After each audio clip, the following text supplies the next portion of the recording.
रात में ही हम लोगों ने 4 आरोपियों को अरेस्ट कर लिया है और बाकी जो 4-5 बचे हुए हैं उनकी तलाश चल रही है। पीड़ित की हालत ठीक है, उनको हमारे एक लेडी ऑफिसर लेकर मेडिकल एग्जामिनेशन के लिए गई हैं। शी इज़ फाइन, उनकी फैमिली उनके साथ है और करीब 98,000 के आसपास रुपये का माल भी इसमें लूटा गया था, जिसमें 35,000 से ज़्यादा का माल हमने रिकवर भी कर लिया है। हमें उम्मीद है कि हम इसको और रिकवर कर लेंगे। अभी हमारी एडिशनल टीम्स भी वहाँ पर मौजूद हैं और नासिक पुलिस और भी वहाँ पहुँच रही है। नासिक आईजी से मेरी बात हुई है, नासिक एसपी से मेरी बात हुई है। ये एक्यूज़ या क्रिमिनल्स जो हैं ये घोटी एरिया जो कि इगतपुरी से ज़रा सा आगे नासिक के इसमें है, वहाँ के रहने वाले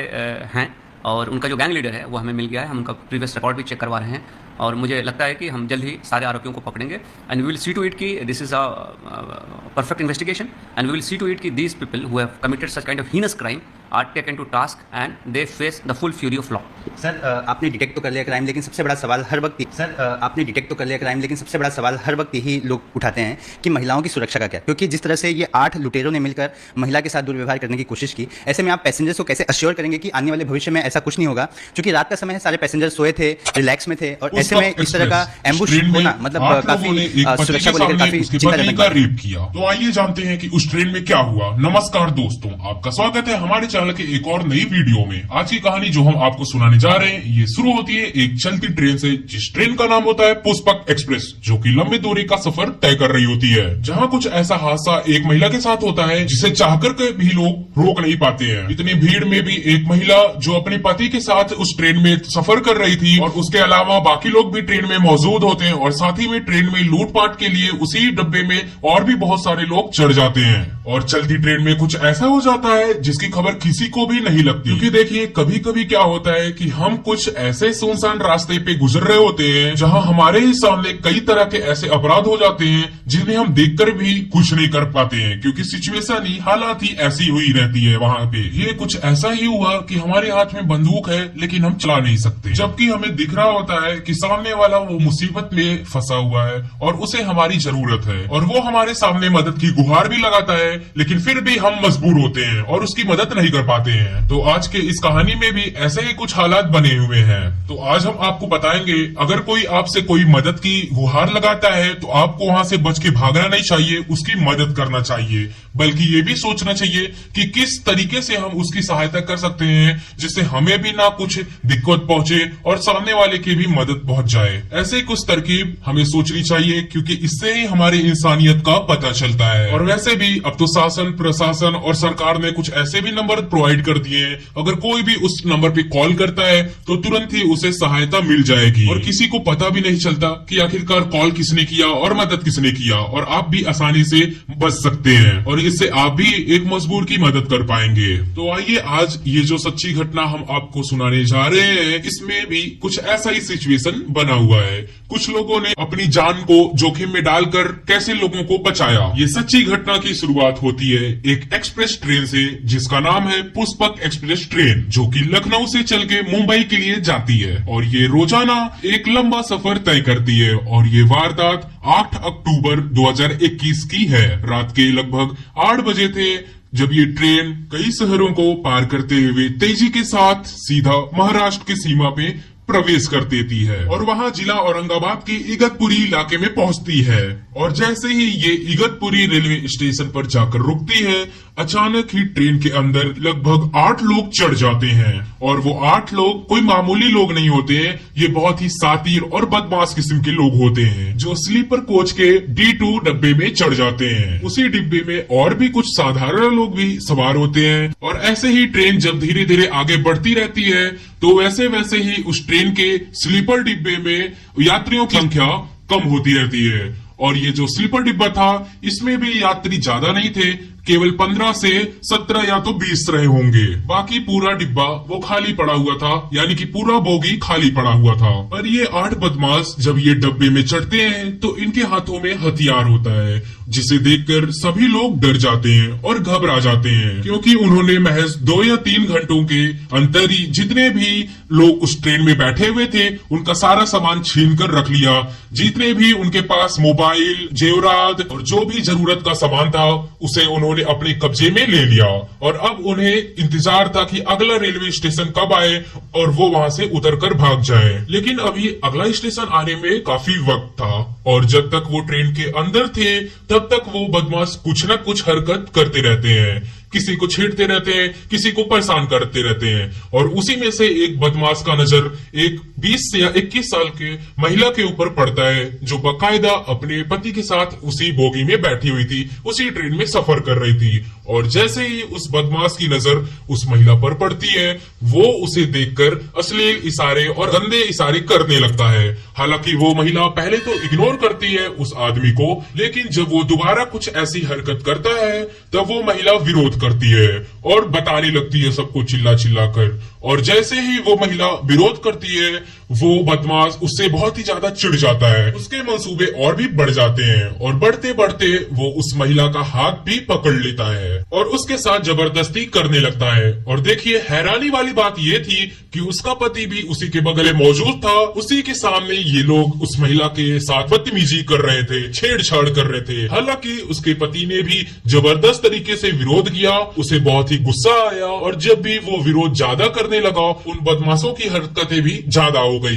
क्योंकि अभी तक वो बस एक बदमाश ही उसे छेड़ रहा था, मगर धीरे धीरे वो सभी आ जाते हैं इस लड़की को छेड़ने के लिए। पहले तो ये लोग उसके पति को खूब मारते हैं, उसके बाद धीरे धीरे उस महिला के साथ दुष्कर्मी करने लगते हैं। यानी कि वो बदमाश एक एक करके उस लड़की के साथ दुष्कर्म करने लगते हैं। जरा सोचिए, वो बेचारी महिला जो इस ट्रेन में साधारण रूप से सफर कर रही थी, भला उसकी क्या गलती थी जिसकी इतनी बड़ी सजा उसे मिल रही है, वो भी उसके ही पति के सामने, इनफैक्ट कई लोगों के सामने, क्योंकि ट्रेन में कई लोग बैठे हुए थे। अब होता क्या है कि ट्रेन जो कि अपने फुल रफ्तार से चल रही है, ट्रेन की रफ्तार में जरा सी भी कमी नहीं आ रही है, वो जिस स्पीड से चल रही थी वैसे ही चलती रहती है। और उस ट्रेन के स्लीपर डिब्बे में 15-16 यात्री मौजूद थे, लेकिन सभी के सभी डरे हुए थे और सहमे हुए थे, बदमाशों के कब्जे में थे, क्योंकि सभी की कनपट्टी पे गन पॉइंट लगा हुआ था। वो बदमाश सभी के ऊपर गन तान कर खड़े हुए थे, इसी वजह से कोई भी वहां पे एक्शन नहीं ले पा रहा था और उन सभी के सामने बलात्कार हो रहा था। अभी यात्री भी सोच रहे हैं कि वो हम करें तो करें क्या, क्योंकि उनके पास न फोन था न ही कुछ था, क्योंकि उनके फोन को भी बदमाशों ने पहले ही छीन लिया था। अब कोई साधन भी नहीं था कि वो किसी तरीके से किसी से मदद मांग सके,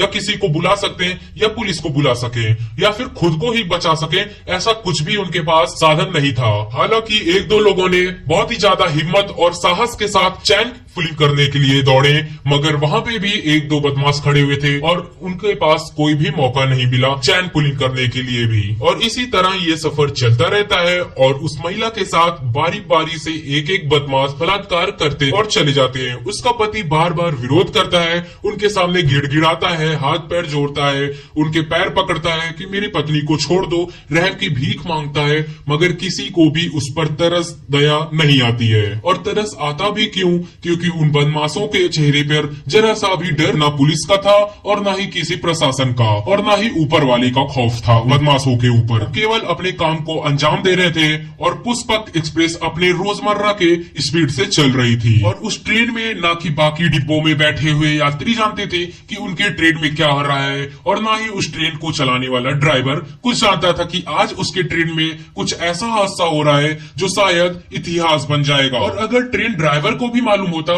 कि उसके पीछे बोगी में उस ट्रेन में क्या हो रहा है, तो वो भी ट्रेन की स्पीड कम कर देता या तो पुलिस की मदद लेता, वो भी कुछ करता। मगर ऐसा नहीं हुआ, क्योंकि किसी को भी इस बात की कानो कान तक खबर ही नहीं थी। रात का घना अंधेरा था, लगभग 8 से 8:30 बज रहा था। अब चलती ट्रेन में लगातार उस महिला के साथ बलात्कार हो रहा था और कौन भी आता उसका मदद करने, उस महिला का मदद करने, और कौन आता, क्योंकि सभी के ऊपर गन पॉइंट लगा हुआ था और ना ही किसी को मालूम था कि उस बोगी में, उस ट्रेन में क्या हो रहा है, किसी को क्या ही मालूम था। और इसी तरह लगभग 19-20 किलोमीटर तक का सफर तय करने के बाद एक स्टेशन आता है जिसका नाम है कसारा। कसारा रेलवे स्टेशन जैसे ही आता है, वहां आकर ट्रेन धीरे धीरे स्लो होती है, रुक जाती है, और सभी बदमाशों ने जिनको गन पॉइंट पर रखा हुआ था उन सभी से साफ साफ बोल देते हैं कि अगर किसी ने भी चिल्लाने की या शोर मचाने की कोशिश की तो आप सभी अपनी जान से खो बैठोगे। घबराते हुए और डरते हुए 2 मिनट तो कैसे कैसे हो जाती है। अब ट्रेन हॉर्न देती है कि हम आगे बढ़ रहे हैं। ट्रेन अपने गति पर फिर से दौड़ने के लिए तैयार होती है, मगर इसी बीच बीच क्या होता है कि उन 15-16 यात्रियों में से किसी एक यात्री के अंदर बहुत ही ज्यादा दम या हिम्मत जुटा लेता है वो, और हिम्मत जुटाते ही स्टेशन पर एक जीआरपी जवान घूम रहा था। वो जवान भी इसी ट्रेन की तरफ देख रहा होता है और ये यात्री भी उस जवान को देखता रहता है, और यात्री जो है जवान को देखते ही जोर जोर से चिल्लाने लगता है कि हमें मदद की जरूरत है, हमारी मदद करो। वो बुलाने लगता है जीआरपी जवान को, और ये आवाज जो है मदद की गुहार जो है जीआरपी पुलिस वाले तक पहुंच जाती है, और वो जीआरपी जवान भी सोचता है कि आखिरकार लोगों की आवाज क्यों आ रही है उस ट्रेन से मदद की, आखिरकार क्या हो गया। वो तुरंत ही इस मामले को गंभीरता से लेता है और बाद में ये बात अपने सभी जवान, अपने सभी जीआरपी पुलिस वालों को बता देता है,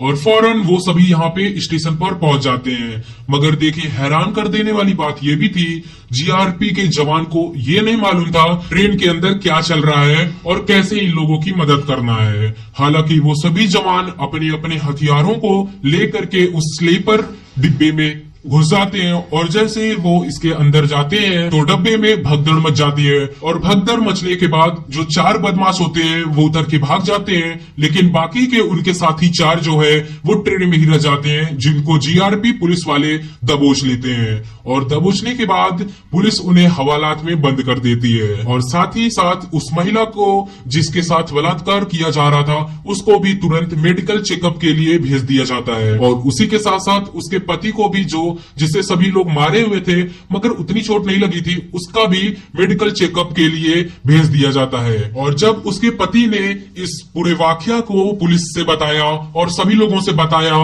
तो वाकई ये इंसानियत को शर्मसार कर देने वाली घटना थी कि एक पति के ही सामने उसके पत्नी का रेप हो रहा था और वो कुछ नहीं कर पा रहा था। 8 आदमी उसके साथ गलत कर रहे थे और चाह कर भी वो कुछ नहीं कर पा रहा था, और यात्री भी कुछ नहीं कर पा रहे थे। मगर देखिए, ये वो यात्री जिसे अंदर कितनी हिम्मत थी, जो कि अपनी जान की परवाह किए भी गए, वो जीआरपी के जवान को जो चिल्ला चिल्ला के बुलाता है, ये वाकई अपने में एक काबिले तारीफ थी। और काबिले तारीफ ये भी थी, जीआरपी के पुलिस ने वो भी तुरंत ही अपनी मदद पहुंचाई और ट्रेन को चालू होने से पहले ही रुकवा लिया। और फिलहाल वो 4 बदमाश पुलिस के गिरफ्त में आ गए थे। बाकी के 4 बदमाशों को भी पुलिस ने गिरफ्तार कर लिया, क्योंकि वो 4 बयान दे दिए थे। इस मामले की जांच संयुक्त रूप से जीआरपी और क्राइम ब्रांच की टीम कर रही थी, और केसर खालिद जो कि जीआरपी पुलिस के कमिश्नर थे, वो कहते हैं कि सभी आरोपियों के आरोप लगे हैं वो सभी बहुत ही गंभीर लगे हैं, घटना के आरोपी हैं, उन्हें किसी को भी बख्शा नहीं जाएगा। और पुलिस की भी यही कोशिश है